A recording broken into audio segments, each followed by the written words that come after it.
Good morning guys, hello sa mga tropang in trips around the world, around the globe. So nandito ngayon again sa Caesar Garden, sa loob ng Caesar Palace, Las Vegas. At mayroon ako nahuli dito no matambay, umiikot-ikot. Kasama namin one of the Hall of Famer of AIM Global, earning 7-figure a month. First time niya dito. Eto siya, Charles Lagurayan. Yes. Charles, Hello guys. First time, di ba? First time. Grabe, malamig. Oo, malamig. Pero excited dito. Excited. Ano Diba? masabi mo sa mga tropang interps natin nagsisimula pa lang magnegosyo na alam mo yon, na nanggigigil? Oo nga, no? So, guys, masasabi ko lang, ma-advise ko lang, mapayo ko lang. Kasi, ibang level yung makapunta ka ng ibang bansa eh. Tapos hindi lang Asian eh. Kagaya nito, pangarap ng lahat. Amerika, di ba? Hindi, alam mo, may mga pinsan ang asawa ko namin, kinikwento nila, it takes 15 years na sila dito sa sa Amerika. LA sila nag-base, nagkita kami. Pero inggit na inggit sila. Alam mo bakit? Kasi una, nasa Pilipinas kami, ang kinikita nila dito per month, malaki pa yung tax ko. Oo. Yun ang malupit doon. Kaya hindi sila rin makauwi ng Pilipinas eh. Pangalawa, inggit sila nalaman nila na libre. Libre, 10 years multiple entry visa, tapos libre ng kumpanya. Sabi grabe sa kanila para makapunta ng iba nag-TNT pa nga eh. Tapos gumastos ng malaki. Tapos ang matindi doon, matagal sila sa LA, pero hindi yung iba nakapunta ng Las Vegas. At ang malupit doon, nung nagpunta kami ng Grand Canyon, nung nalaman nila. Kasi bakit? It takes more than 15 years sila. Pangarap nila mapuntahan, pero hindi nila napuntahan yun. Guys, sa AIM Global, nilibre ng kumpanya yun. Grand Canyon, history yun.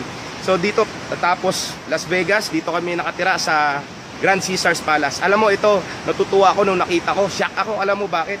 Pinanood ko yung Hangover. Yung Hangover, tuwang-tuwa ako doon, ilang beses ko panoorin. Dito sinuting yun. Pakita natin, Charles. Ayan, ayan, no? Ayan, gaano kaganda yan. Ayan, no? Grand Caesar Palace. Ayan, grabe. Ang lupit. Ayan, no? Iba dito. Guys, alam mo, ma-advise ko lang, no? Lahat naman ng tao pag sinasabi natin kung pangarap nila to at yung mga narating namin gusto nila marating, palagi lumalabas sa bibig nila, madali umuo. Gusto nila.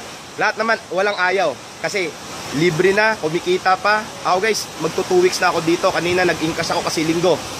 Tapos end of the month na ngayon. Ang kinita ko sa 2 weeks, 900,000. Walang ginawa yan. Di ba? Guys, alam mo, palagi nating sinasabi, gusto natin yung mga ganitong pangarap. Pero dapat hindi lang ganyan sa salita. Tandaan nyo po, ang pangarap, may kasamang trabaho yan. May kasamang pagod, puyat, at sakripisyo. Pero guys, ito lang ma-advise ko sa inyo. Don't focus on the effort, don't focus on the sacrifices. Just focus on the rewards always. Kasi lahat ng reward na makukuha mo ay guys, sobrang sulit yan, sobrang bayad yan. Yung lahat ng pagod mo pagdating mo dito, sobrang pahinga. At ibang level ang ma-experience mo. Bakit? Dahil dito. Ayan o, tingnan mo. Diba? Tapos namin kumain. Kakaiba makakasama mo dito. Grabe. Diba? Oh, hindi ordinaryo yung ambience, hindi ordinaryo yung lugar. Gumastos ang kumpanya ng sobra-sobra. Diba? So, syempre, of course, kung ano yung mga narating namin, naniniwala kami na makaya nyo marating. Kasi ako before, nung nalalaman ko yung mga ganitong buhay ng mga mayayaman, pinangarap ko lang din.